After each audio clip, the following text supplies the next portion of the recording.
अभिनेताओं, निर्माताओं को जानने के बाद हम आते हैं सोवियत संघ की ऐसी प्रणाली की क्या खामियां थीं। कुछ खामियां थीं इसीलिए तो लोग सोवियत संघ के अंदर त्रस्त होने लगे थे, इसीलिए तो वहाँ पे कई आंदोलन, विद्रोह भी हुए, इसीलिए गोर्बाचेव को सुधारों का एक दौर शुरू करना पड़ा। खामियों को ही ठीक करने के लिए गोर्बाचेव ने पेरेस्ट्रॉयका और ग्लासनोस्ट किया, राजनीतिक सुधार और आर्थिक सुधारों की श्रृंखला शुरू की। दूसरे शब्दों में सोवियत संघ की विचारधारा जो थी, साम्यवादी प्रणाली, इसकी कुछ खामियां भी थीं। भले ही शासन ने बुनियादी सुविधाएं देना सुनिश्चित किया, भले ही शासन ने आवागमन, परिवहन और अन्य क्षेत्रों में बहुत प्रगति की, भले ही सोवियत संघ एक महाशक्ति बन के उभरा, लेकिन इसके बावजूद कई कारणों से वहाँ की जनता परेशान भी थी। तो अब हम जानें थोड़ा कि आखिर सोवियत संघ की प्रणाली की, साम्यवादी प्रणाली की खामियां क्या थीं। सोवियत संघ प्रणाली की खामियों में बात करें तो पहले तो ये जानना जरूरी होगा कि नेता जो होता है वो वास्तविक जनतंत्र के समर्थक होते हैं, क्योंकि वहाँ सभी संस्थाएं जनता द्वारा संचालित होती हैं एक अच्छी आदर्श साम्यवादी व्यवस्था में। पहले जैसा आपने जाना कि साम्यवादी व्यवस्था में सब समान हैं, नेता हो या निर्माता हो या जो भी हो, सब एक ही स्तर पर गिने जाते हैं।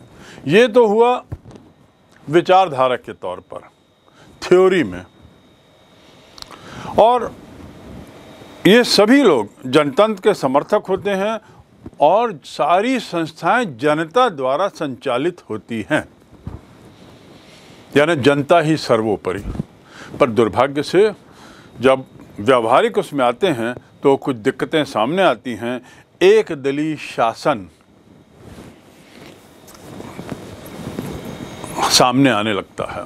सोवियत संघ में एक दलीय शासन आने के कुछ अच्छाइयाँ तो थी, पर बुराइयाँ भी थीं। एक दलीय शासन का अर्थ सभी लोगों को पसंद करें या ना पसंद हो, उसी विचारधारा से जुड़ना, उसी विचारधारा का गुणगान करना, उसी विचारधारा की पूजा करना। एक दलीय व्यवस्था का अर्थ ये भी है किसी तरह का विरोध ना होना, किसी तरह का विपक्ष ना होना, किसी तरह के विचारों की और बोलने की स्वतंत्रता ना होना। यद्यपि ये सब अधिकार तो दिए गए थे, लेकिन धरातल में, व्यावहारिक प्रयोग में ये सब सफल नहीं थे, ये मात्र थ्योरी थे।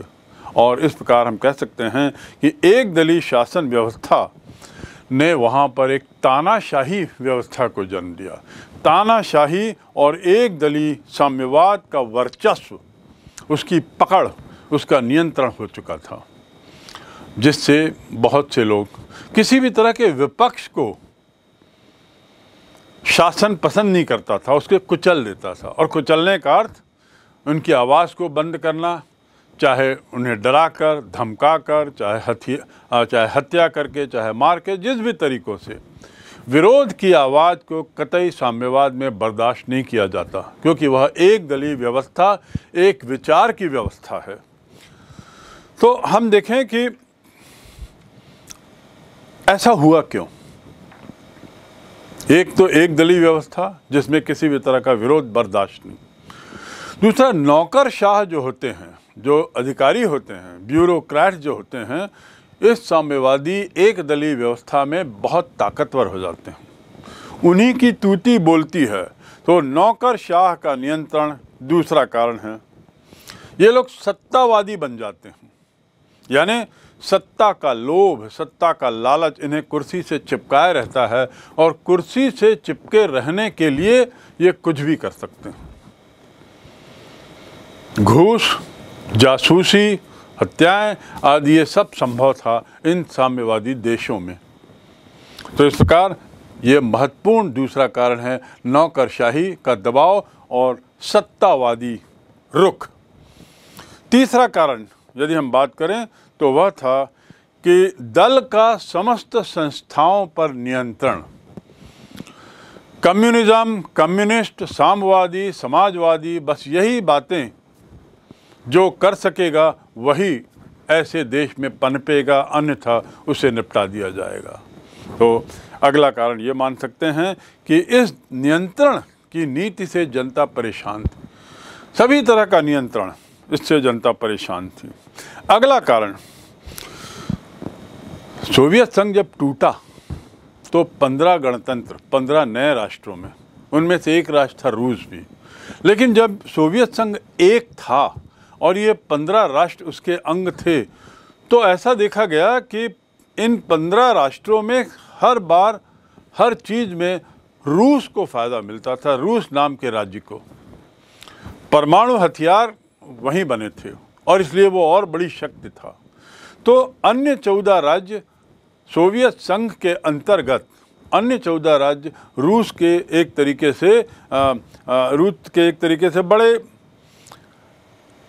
कमज़ोर हो गए थे, उपेक्षित महसूस करते थे, रूस की तुलना में अपने को दबा हुआ मानते थे। और इस प्रकार इसी कारण ये जो राज्य थे ये स्वयं खिन्न थे रूस के इस दबाव से, रूस के इस पार्शियल व्यवहार से। सोवियत संघ की सरकार मतलब एक तरीके से रूस की सरकार हो गई थी और बाकी जो क्षेत्र थे वो नगण्य, महत्ता में नगण्य थे और हर जगह रूस का वर्चस्व था। तो इसलिए बाकी क्षेत्रों की नाराज़गी ये भी सोवियत संघ की प्रणाली की एक खामी थी। अगली खामी, प्रौद्योगिकी के क्षेत्र में और आधारभूत ढांचे को मजबूत नहीं कर पाया। सोवियत अर्थव्यवस्था वैसे तो बहुत अच्छी थी, वैसे तो बड़ी मजबूत थी, लेकिन यदि आधारभूत नींव की बात करें तो वो मजबूती नहीं थी, सतही स्तर पर बड़े ताकतवर थे। ऐसे ही प्रौद्योगिकी के क्षेत्र में, तकनीकी के क्षेत्र में, आपको याद होगा मैंने एक वाक्य कहा था कि सोवियत संघ में उद्योग बहुत बड़े, बहुत पनपे, लेकिन वहाँ पे पिन से लेके कार तक बनाई जाने लगी, आधुनिक हथियार बनाए जाने लगे, लेकिन गुणवत्ता के मामले में सोवियत संघ का सामान निम्न स्तर का ही था। कम से कम यूएसए और पश्चिमी जगत के जो सामान थे उनसे कमज़ोर ही था। चाहे आप कैमरा ले लें, चाहे आप वहाँ की ऑटोमोबाइल इंडस्ट्री लें, हथियार लें, इन सब में कुछ न कुछ ऐसी खामियां थी जिसके कारण पश्चिमी जगत के प्रोडक्ट के सामने, पश्चिमी जगत के उत्पादकों के सामने सोवियत संघ के उत्पादन कमज़ोर ही रहते थे। तो प्रौद्योगिकी और आधारभूत ढांचे में सुदृढ़ता नहीं आ पाई थी, इसको सुदृढ़ मजबूत बनाने में ये लोग सफल नहीं हो पाए थे, यह कमज़ोर ही बना रहा। और इस प्रकार, और यही इसका कारण था। अगली खामी, हथियारों पर अत्यधिक खर्च। अमेरिका, आपको याद होगा मैंने बताया था 1945 में अमेरिका दुनिया की महाशक्तियों में बहुत आगे था। सोवियत संघ यद्यपि दूसरे नंबर पे था, पर पहले और दूसरे नंबर के बीच में बहुत ज़्यादा अंतर था।